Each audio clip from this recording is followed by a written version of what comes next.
Are you ready to start selling your hand-woven or handmade fiber art items? If so, stay tuned and be sure to stick around because I'm going to share with you the perfect tool for getting the right price.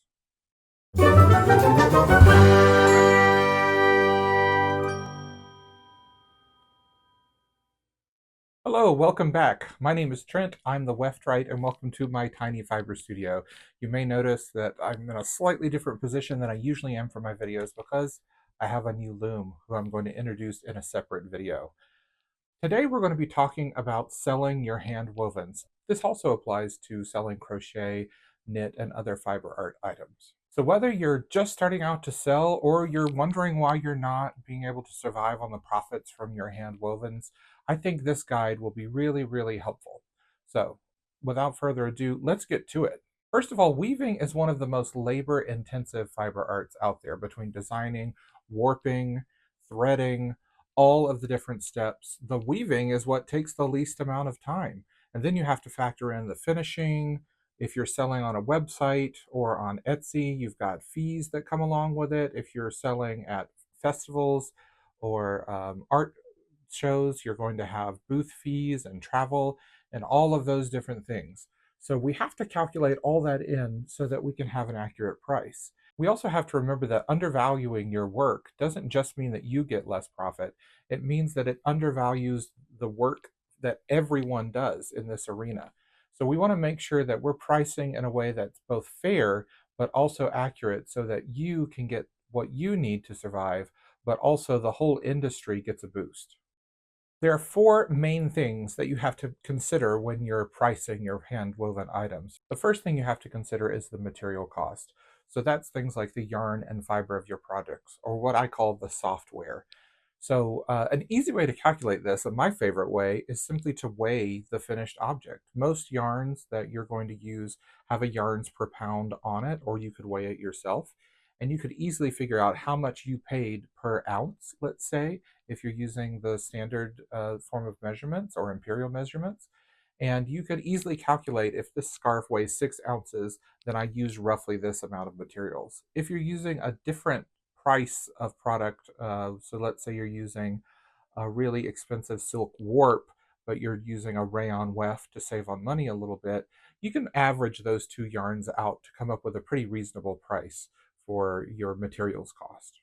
I personally don't count loom waste in with my material cost. It's usually very little for the looms I use, and it would add to the price very little once it's divided up amongst the items made.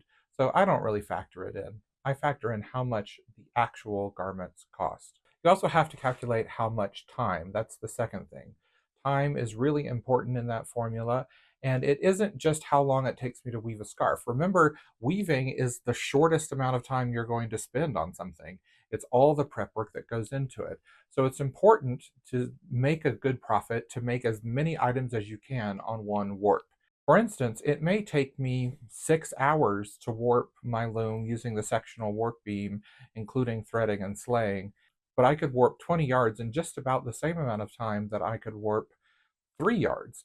So I could make 20 yards worth of hand towels rather than just 3 hand towels, and that time would be distributed amongst all of those products, which would help me reduce my price and boost my profits. You do have to worry about overhead, so that's things like how much it costs to do business, but also things like electricity and keeping your equipment maintained. However, I build this into number four, which is your profit margin.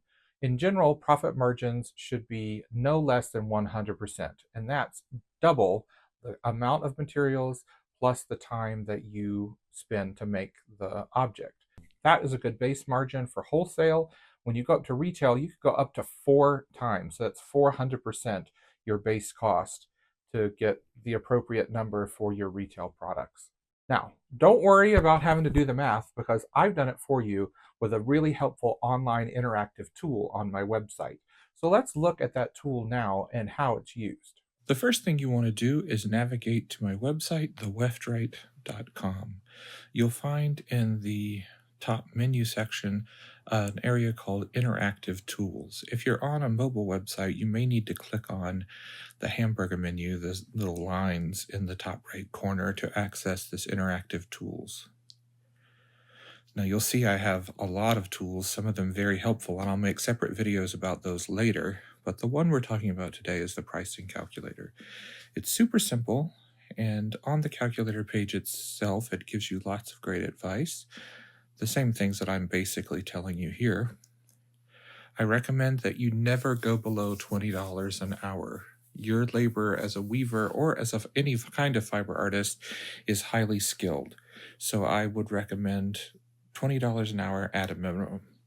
So now let's talk about, especially in weaving, we usually have a lot of setup. So that's things like warping, doing research, preparing cones of yarn, preparing balls of yarn. We have a lot of setup. So it's most efficient to set up several projects in a row so that we can spread that project cost out. So I'm going to say it took 4 hours to set up these simple scarves, and we were able to weave 4 scarves. It took me, because they're simple plain weave, only about 45 minutes, so that's 0.75 hours to weave each scarf. And we used, let's say, a fairly nice rayon yarn that we spent some money on, so it cost $10 per scarf. Now, the markup that I suggest is minimal for what you're doing as retail, or maybe you're just selling as a hobby, is 100%. That will double the amount that you have calculated thus far. And that is really important because it covers some of the basics, like the electricity in your studio, like the air conditioning, like maintaining a website, etc. So that final price would be $90 per scarf. If you are selling at retail and you're having to do your own marketing, traveling to craft fairs, let's say craft fair booth fees, all that kind of stuff, I would recommend a full retail markup of 400%. And that would have your prices at $225 per scarf. Of course, all of this needs to be adjusted per your venue. Once again, I would keep it at minimum 100%.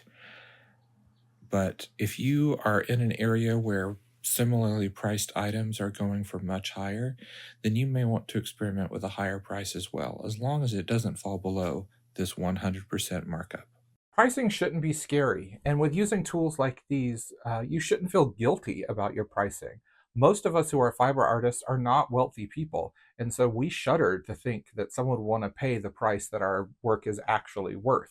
So using this calculator takes away all the guesswork and allows you to come up with a base minimum price that will value your work and keep the whole industry valid. The truth of the matter is, there is a little bit of balance. Sometimes if someone is saying your work is too expensive, maybe they're just not the right customer. But if you're not selling anything at all, maybe your price is a little too expensive.